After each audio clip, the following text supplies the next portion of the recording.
মাতিছে নেকি কিয় কিবা স্পেশাল অকেজন আছে নে তোমাক বিদায় দিয়াৰ অকেজন ভালে আছা নহয় তুমি আছো দেউতা মই কিন্তু ভালে নাই আপুনি দেখোন মোক নিজৰ ছোৱালী বুলি কৈছিলে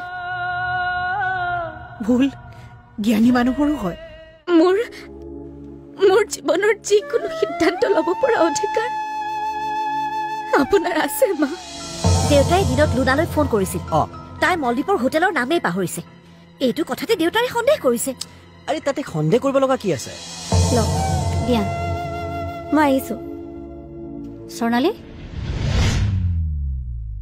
থেংক ইউ